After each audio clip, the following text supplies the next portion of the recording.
Bonjour, bienvenue dans cette nouvelle vidéo optique mécanique. Donc là, on va regarder dans la partie 1 le chapitre 2. On avait vu auparavant les 6 liaisons possibles à étudier en fait. Là, on va s'intéresser dans chaque mini-chapitre à une liaison en particulier. Donc on va développer un peu les types de liaisons et donner des solutions concrètes.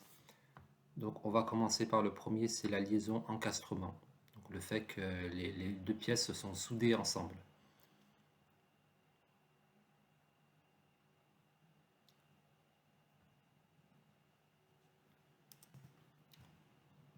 Objectif donc reconnaître la liaison encastrement, l'identifier dans un instrument optique. Alors ce tableau, vous en faites pas, on pourra le compléter à l'avenir, c'est pas méga important, donc s'il y a des bulles blanches, j'ai pas les infos en main pour les remplir, mais on complétera ensemble. Grosso modo, ça explique de manière générale, théorique, on avait parlé de deux solides S1 et S2 qui n'étaient pas déformables, non déformables. Ça s'appelle un diagramme pieuvre. Donc en fait, on met les solides S1 et S2 et ce qui les lie entre eux, c'est la liaison. En fait, ce qu'on va retenir, en fait, c'est fonction principale de la liaison, encastrement. Donc ça lie complètement S1 et S2. Les deux solides sont S1 et S2, donc évidemment ça va les lier complètement.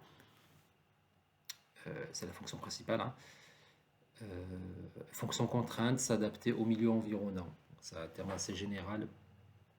Toutes les liaisons, de toute façon, sont conçues pour s'adapter au milieu environnement, tenir compte notamment du temps, de l'usure. Après, la nature des pièces, la matière fait que, au cours du temps, il faut que la matière tienne au cours du temps. Hein. Par exemple, éviter la corrosion, ce genre de choses-là. Donc voilà, de manière très générale. Donc ensuite, alors les possibilités de faire la liaison d'encastrement, on peut faire une possibilité de montage et démontage, c'est-à-dire ça peut être les liaisons d'encastrement, elle peut être clipsée, elle peut être accrochée entre deux avec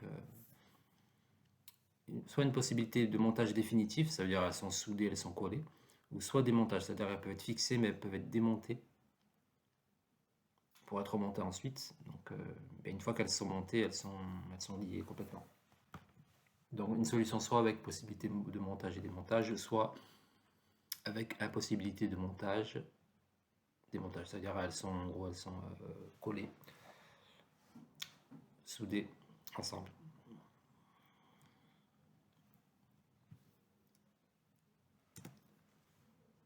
Donc ici, alors c'est un exemple de solution avec montage et démontage qui peut être fixé ou pas ensemble. On peut parler d'éléments filetés. Là, vous avez une pièce encastrée dans une autre. Ici, là, vous avez, alors peut-être on voit pas ma souris.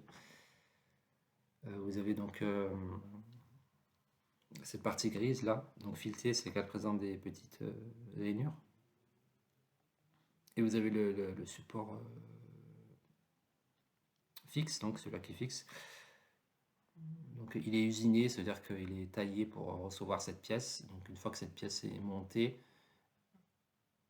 elle n'est plus supposée bouger. Donc ça c'est on appelle ça un trou taraudé, ça c'est la représentation réelle.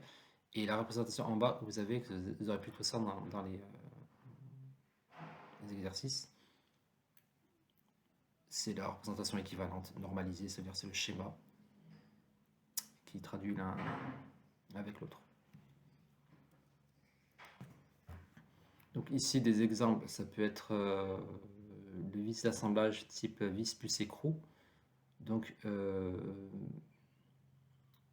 forme le boulon. Donc l'écrou c'est le numéro 1 que vous voyez ici là. La vis c'est la partie la longue partie rectangulaire en bas on voit.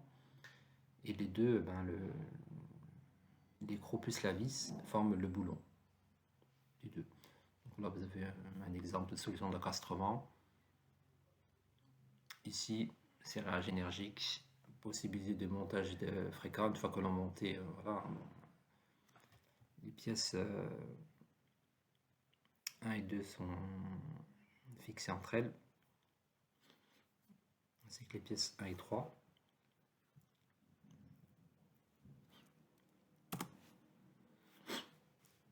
Ici, alors c'est un instrument dans le radioscope. Ici, vous avez en bas à droite, ici j'ai mis une photo. Vous avez un exemple en fait, on a une partie, on a les pièces 31, 32, 33. Les vis 31, les deux en rouge, ce sont des vis. Donc on a une platine 32 en rectangulaire. Ce qui maintient la 32 et la 33, ce qui maintient la 32, la platine 32 et le plot 33, c'est les vis qui sont 31 ici, là et là. Non, les vis vont permettre l'encastrement, les encastrements entre la 32 et la 33.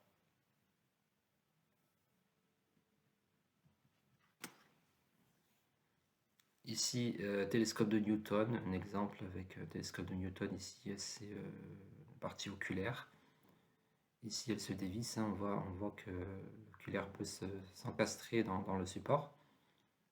Donc l'oculaire est porte numéro 16, ici, là. Le porte-oculaire, c'est le support, il est numéro 14. Et ce qui va maintenir ça, vous voyez en numéro 15, vous avez des vis.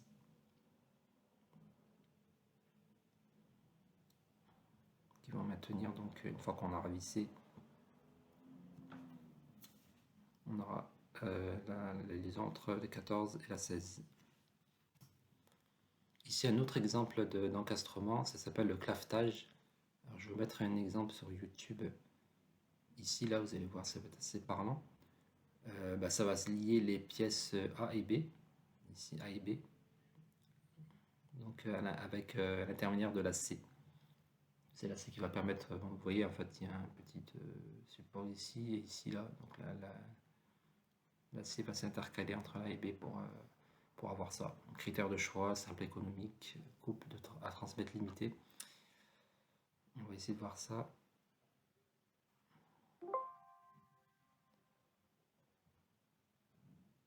Oups.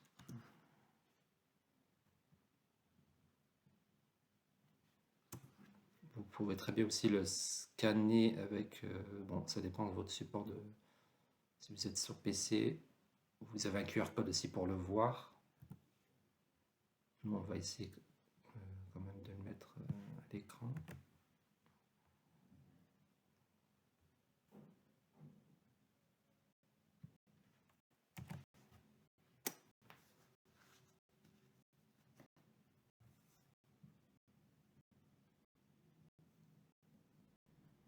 Après la publicité.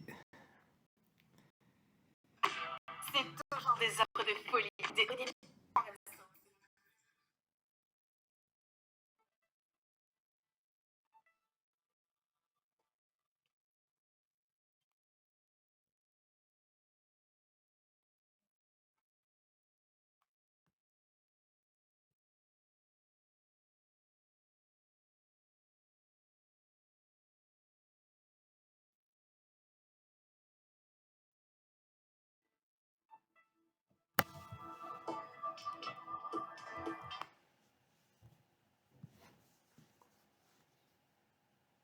Vous avez ici un exemple d'encastrement.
Donc ensuite, on a aussi les cannelures et les dentelures pour encastrer les deux pièces ici, là,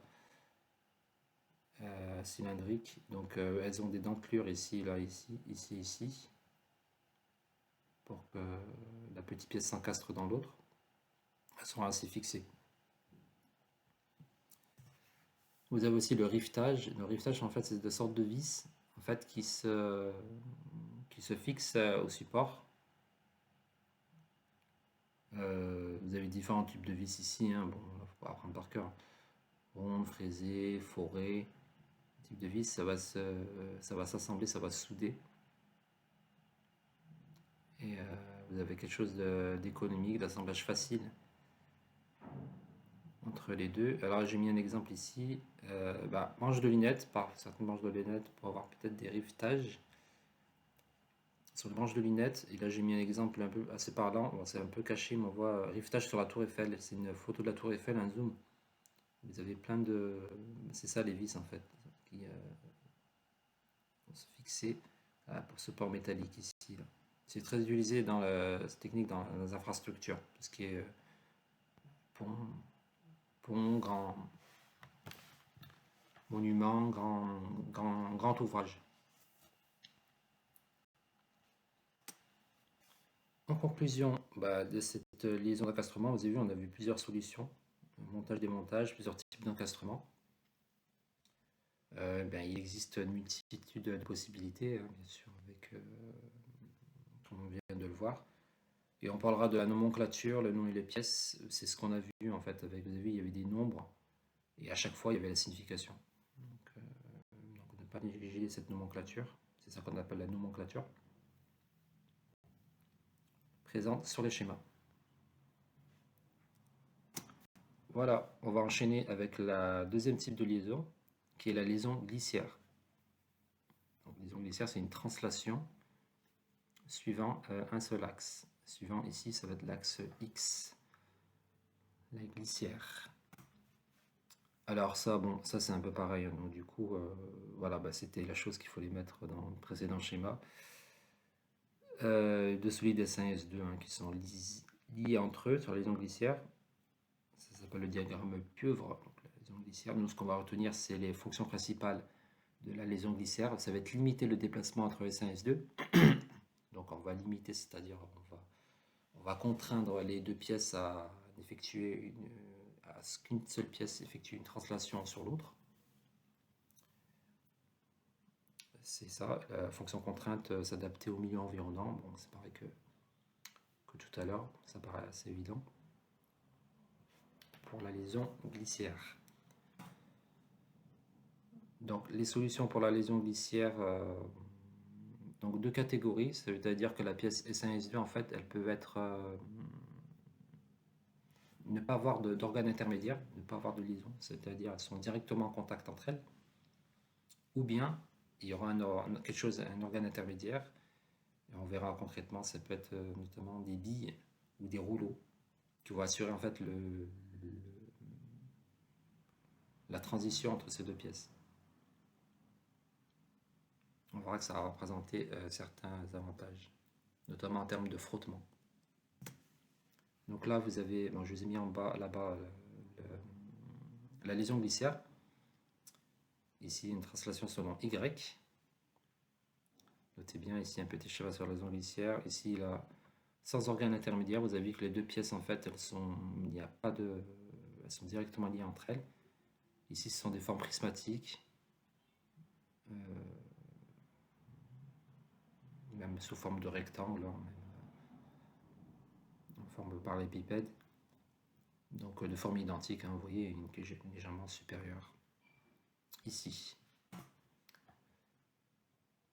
Donc les associations de liaison, on va voir qu'en fait, en faisant des associations de liaison, en fait, on peut créer une autre liaison. C'est-à-dire si on met plusieurs liaisons glissières ensemble, par exemple, on peut obtenir un pivot glissant. Et inversement, si on met plusieurs pivots glissants, on peut avoir une liaison glissière. Donc on peut avoir des transformations de liaison. Donc le pivot glissant, on va le rappeler, hein, c'est une rotation. Mais si par exemple j'ai un pivot glissant, on sait que dans une pivot glissant il y a une rotation. Si j'ai mis un organe qui va supprimer la rotation, on verra sur les schémas, ça va être assez, soit en cours, soit en exercice. On verra que ça sera plutôt facile à avoir. On pourra réaliser une liaison glissière. À partir du moment où dans mon pivot glissant, j'ai ma rotation et ma translation. Si je supprime la rotation, il va rester que la translation. Donc du coup, ça va plus devenir un pivot glissant, ça va devenir une liaison glissière. Donc pivot glissant, rotation et translation. On supprime la rotation, il va rester qu'une translation. Et s'il reste une translation, on appelle ça une liaison glissière. Ici, on a dans ce cas-là un pivot glissant où la rotation est bloquée, donc on a deux pièces ensemble ici. Donc, à la base, c'est un pivot glissant, c'est-à-dire cette pièce en cette forme de long cylindre. Donc elle est foncée, elle tourne et elle translate de manière séparée. Et ici, vous voyez que au milieu, là, il y a un petit vis. Là, bah, ça, c'est juste ça. Ça va bloquer la translation, en fait. On voit peut-être pas ma souris, mais tout au milieu, vous avez une sorte de petite vis. Enfin, voilà, ça va bloquer la rotation. Donc, il va rester qu'une translation. Donc, du coup, on va obtenir une liaison glissière.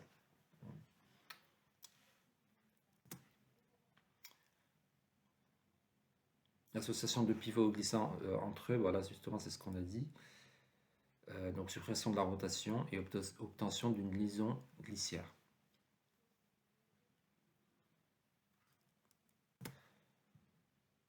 Ici, voilà, on a deux pivots glissants où, en fait, à la base, les deux cylindres que vous voyez verts, en fait, ils pouvaient pivoter et translater autour du support violet à droite. Mais comme on a mis le support bleu, ben, du coup, on va empêcher la rotation. D'accord? Il va rester donc plus que la translation. Donc, du coup, on va passer d'un pivot glissant à une glissière.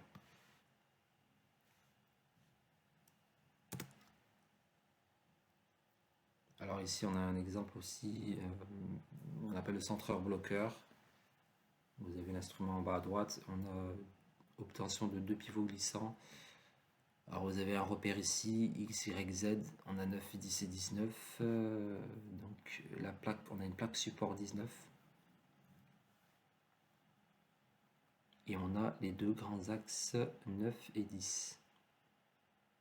Donc en fait on voit que tout, on a une grande translation en fait.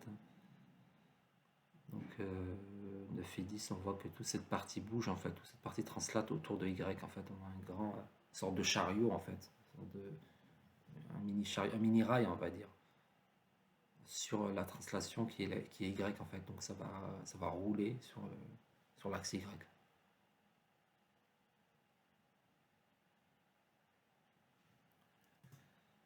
Les billes,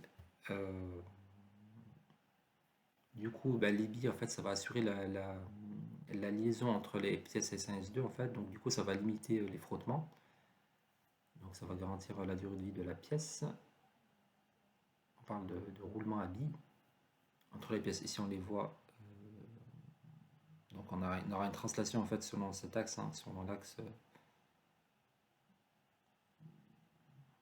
du rail en fait. On voit les billes ici. On a les éléments roulants aussi, les rouleaux. Ici là vous voyez les petits rouleaux, les petits cylindres ici en jaune. Et du coup ça va assurer la translation entre les deux pièces. Ici on les voit à gauche là. Ça va assurer le frottement entre les deux pièces rectangulaires. Donc on n'aura pas de contact direct entre les deux pièces rectangulaires.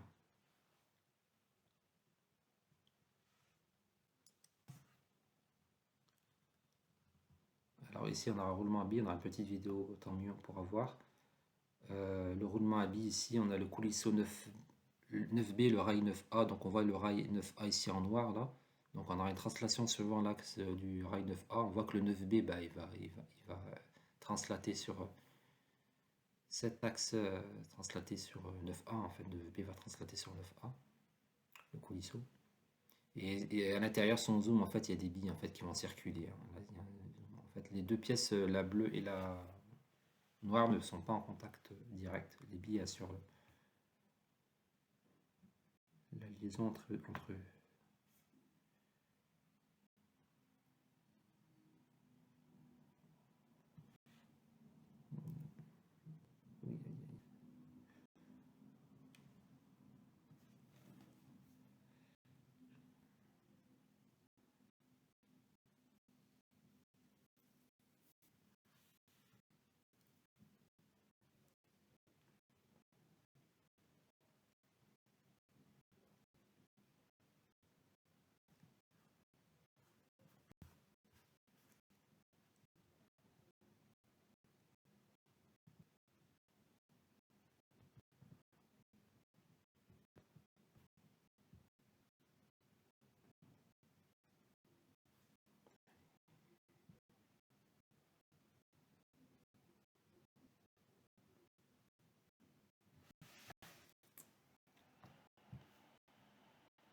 Oui, ici, on a un exemple de roulement.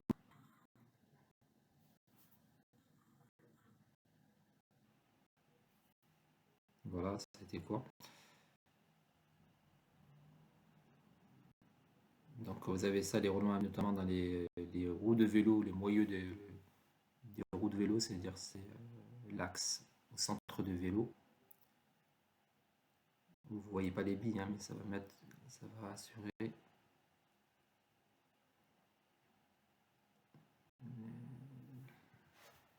Ça va assurer entre les deux liaisons, entre les deux pièces. Alors du coup, voilà, bon, conclusion sur la liaison glissière, hein, comme tout à l'heure, hein, multitude de possibilités, hein, vous les avez découvert, avec une liaison glissière,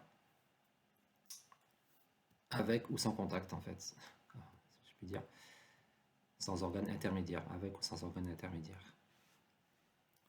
On passe à l'autre type de liaison, la pivot et ensuite la pivot glissant. Alors la pivot, c'est la rotation autour d'un axe, une seule rotation autour d'un axe. Donc, diagramme Repiev de la liaison pivot, hein. Donc on a deux solides S1 et S2. La fonction principale, évidemment, c'est de limiter le déplacement S1 et S2 à une seule rotation. Une rotation. Donc 1 degré de liberté. Ici, pour la liaison pivot, deux catégories. Donc sans organe intermédiaire, ça veut dire sans contact, sans liaison, sans intermédiaire entre les liaisons S1 et S2, enfin les solides S1 et S2. Ou bien ces solutions, en fait, ça sera des coussinets ou des roulements à billes également sur la liaison pivot.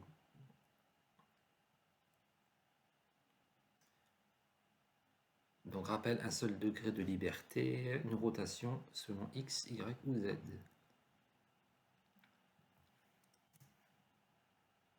Donc on a ce que ça fait. La réalisation d'une liaison pivot glissant. Donc pivot glissant, on peut passer d'un pivot glissant à un pivot. Donc un pivot glissant, c'est une rotation et translation avec une forme cylindrique de révolution. Donc un arbre, c'est une sorte de cylindre en fait. Si on bloque la translation, eh ben, il va rester qu'une rotation. Donc ça devient donc un pivot. Donc on peut passer d'un pivot glissant à un pivot. Exemple avec les goupilles. Les goupilles, ce sont des, comme vous voyez en bas là, c'est une petite, c'est un petit cylindre en fait qu'on entre en fait, il y a une petite fente, enfin, il y a une petite ouverture qui permet de glisser cette chose-là. Et une fois qu'on l'a mis en fait, ça va bloquer justement le bout, ça va bloquer la translation pour ne garder qu'un pivot. Alors ici, là, on voit, alors là, on est le contact direct entre deux pièces. Donc on a le pignon arbré 17. Donc alors, enfin un arbre, vous voyez en fait en 17 c'est un cylindre gris. Hein. Vous avez une plaque de guidage en 19. Donc le mobile, voilà, enfin le mouvement, pardon, la roue que vous voyez en noir là, elle va glisser, enfin, elle va tourner autour de l'axe X. D'accord, hein, elle va se déplacer, elle va être contrainte hein, en fait, hein, comme on a le 19, la plaque de guidage, elle va faire la rotation autour de l'axe X', pardon, il s'appelle X'. Ici, un pivot glissant, on a l'axe 35. Vous voyez ici l'axe 35, numéro 35, qui va suivre l'axe X. Traverse le corps de l'instrument GO. Donc on a une rotation autour de l'axe X, mais une translation également. Une rotation autour de X, également une translation. Donc imaginez aussi que ça se décale, en fait, ça tourne sur le rail là que vous voyez ici là, autour du rail, autour de l'axe X. Il y a une translation, donc ça fait une translation autour de X. Donc ça tourne et ça permet de switcher en fait. Après, il faudra voir selon le type d'application. Peut-être ça peut permettre de changer d'un œil à un autre, d'un réglage à un autre réglage.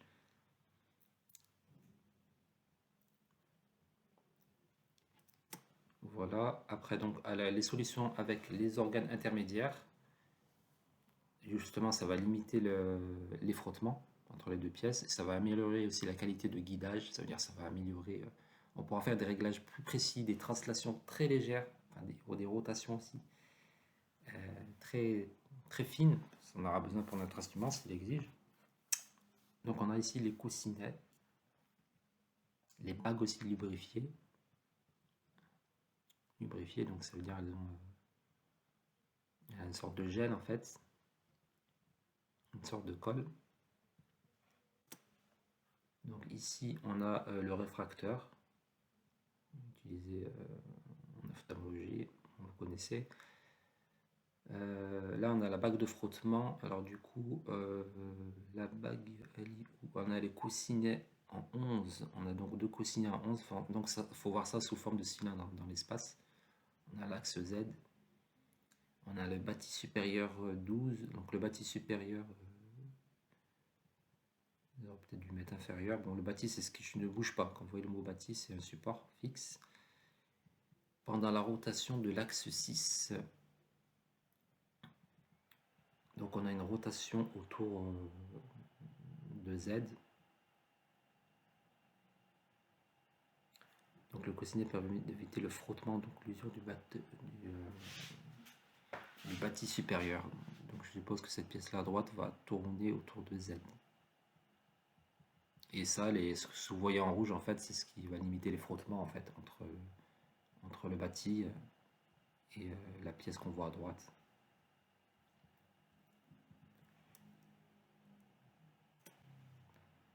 Donc on a vu les roulements de habits. Je les ai mis à gauche ici. Donc on voit comme dans la vidéo ici. Hein. Bon, là c'est plutôt pour la rotation.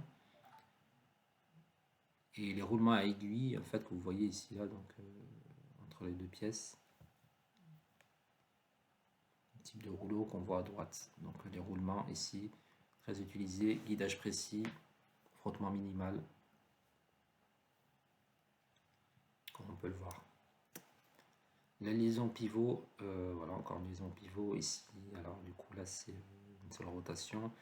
Dans la lampe à fente, donc là on n'a pas les axes. On voit le tube de guidage 33 et séparé de l'axe 35 par une douille à billes. Donc en fait ce qui est 34, 34 c'est ce qui est au milieu en fait, ce qui assure l'intermédiaire entre le 33 et 35. Donc le 33 va tourner autour du 35 par l'intermédiaire des billes en 34.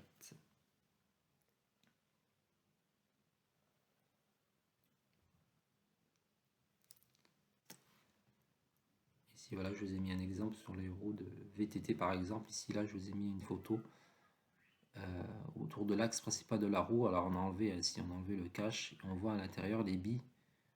Donc, si peut-être que vous connaissez déjà, hein, ce sont des billes en métal, je sais pas, je crois que c'est peut-être du plomb. Ça a l'air de du plomb. Donc, elles sont collantes par contre. Elles sont toutes collées entre elles, on voit, on devine la texture collante. Ici à droite, on a un exemple en fait de mouvement entre la pièce inférieure et la pièce supérieure hein, qui frottent entre elles, donc qui sont en rotation entre elles. L'axe, ça sera l'axe qui viendrait vers vous en fait, hein, qui viendrait vers nous.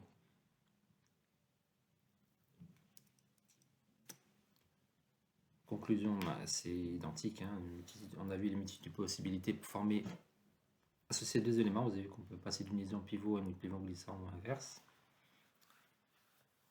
Dans ce cas-là. Ensuite, il va rester la liaison hélicoïdale et la liaison rotule. Donc la liaison hélicoïdale, je vous rappelle, c'est une rotation et une translation conjuguée. Ça veut dire que l'un entraîne l'autre. La translation entraîne la rotation et inversement.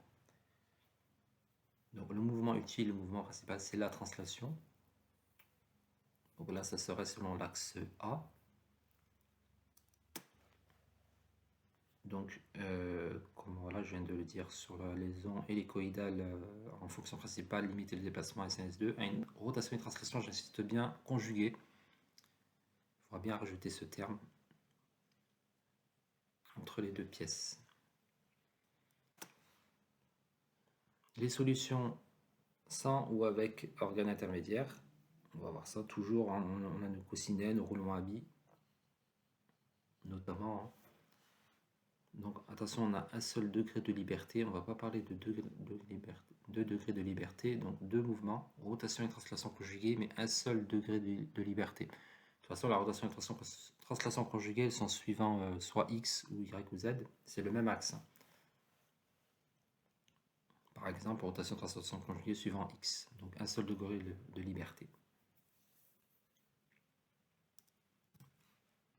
Ici, on a le système le plus connu, c'est le vis écrou, que vous voyez sur la droite, de forme cylindrique. Et on voit qu'on a le filetage, on appelle ça le filetage d'un côté.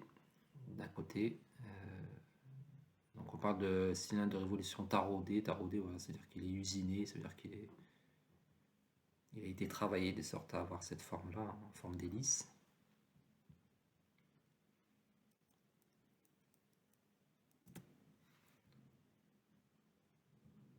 Donc, pièce filetée, si on a un exemple, la vis mise au point 12. Donc, en fait, en tournant la vis numéro 12,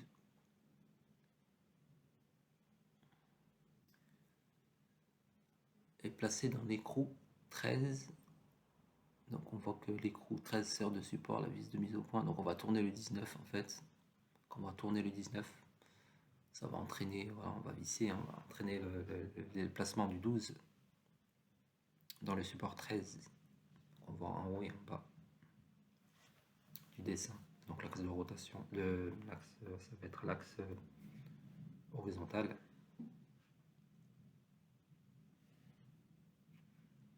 L'axe de rotation translation, ça sera l'axe horizontal. Donc on a un système de rainures, on appelle l'ergot. Là, en fait, c'est deux supports entre eux. On a une sorte de... Les ergots, c'est ces petits trous que vous voyez en fait, un petit peu tordus en fait. Ça va permettre de rentrer une pièce dans une autre. Et c'est ces petits points que vous voyez en 2A en fait. Ces deux points que vous voyez en 2A, ils vont rentrer dans le 2B. Donc en faisant un demi-tour, un quart de tour en fait, ben, là, vous voyez que la pièce en fait, elle va faire une rotation, une translation autour de l'axe X en fait. Ça permet de faire des mouvements plus contrôlés, le fait de mettre ces rainures là. Si on veut faire une petite rotation translation très légère, un quart de tour, un huitième de tour, quelque chose de très précis, donc on aura besoin de ça. Ici on a sur les bonnettes, c'est ce qui est sur les jumelles en fait. C'est la partie où on pose notre œil sur les jumelles.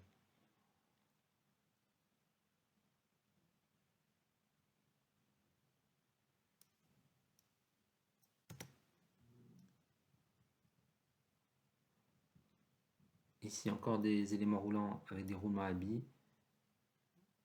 Entre les deux, un peu plus sophistiqué ici. Pardon. Un guidage précis, un frottement minimal, système de vis écrou avec des éléments roulants. On va essayer de voir ça sur YouTube.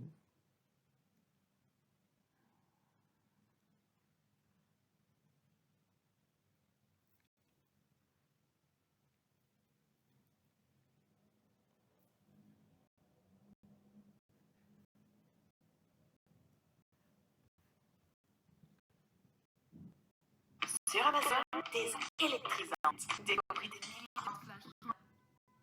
sans sur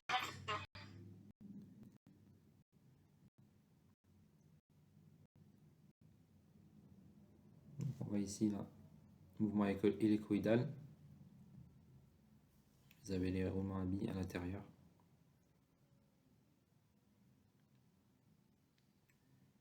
Donc l'axe en question, ce sera l'axe vertical.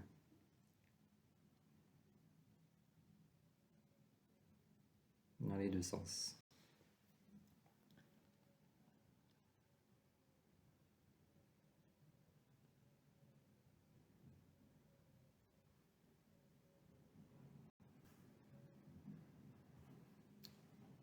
Donc voilà, donc pour la liaison hélicoïdale, on a vu plusieurs possibilités, des exemples concrets.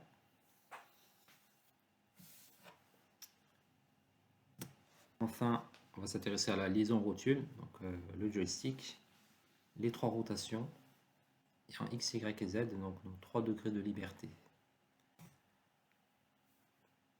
Donc nos fonctions principales, ça va être la rotation selon toutes les directions.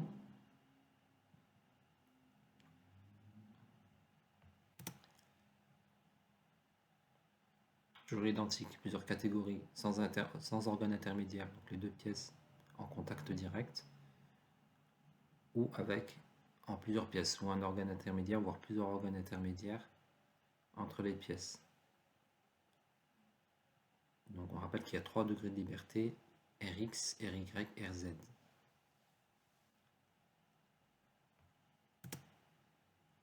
Ici vous avez un exemple, on voit peut-être pas en bas la chose, mais c'est pas très grave, on a la pièce 1 et 2.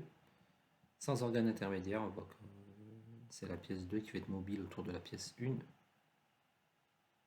On voit que la pièce 1 est déformée pour permettre le passage de la sphère usinée sur la pièce 1. Donc on a une liaison rotule. Ici, dans la lampe à fente, on voit le petit joystick là. Donc le manche, c'est le support 8. Et on a la rotule 9. Ça va assurer la liaison en fait entre... Donc on a, c'est quoi, c'est un 10 ça, donc support de rotule 11 inséré dans le support, donc le support c'est en 11 et on a le 9 qui va assurer l'intermédiaire entre la 11 et la 8. On a même la 10 qui semble jouer aussi qui fait peut-être office de support. Donc voilà, on a un organe intermédiaire en gros qui est là, numéro 9. Donc on va maîtriser en fait les directions, on va accentuer ou pas la direction du mouvement, ou on va privilégier une rotation dans X par rapport à Y ou Y par rapport à Z. On va essayer de contrôler tout ça. Donc présent dans beaucoup d'instruments récents, notamment. Et c'est tout. Déjà, donc pour la raison, le rotule, il y avait un peu moins de choses à dire. Ces éléments vus. Voilà, on a fait le tour de toutes les 6 liaisons à connaître. Donc du coup, voilà, cette vidéo elle est terminée. Donc n'hésitez pas à poser les questions par rapport à ce cours, soit quand on se verra en présentiel, ou soit sur Teams de manière à distance. Donc regardez bien ce cours avant le prochain, parce que le prochain cours on fera des exercices. Donc ça serait bien idéal que vous puissiez le voir avant la prochaine séance de cours. Je vous remercie. Passez une bonne journée. Au revoir.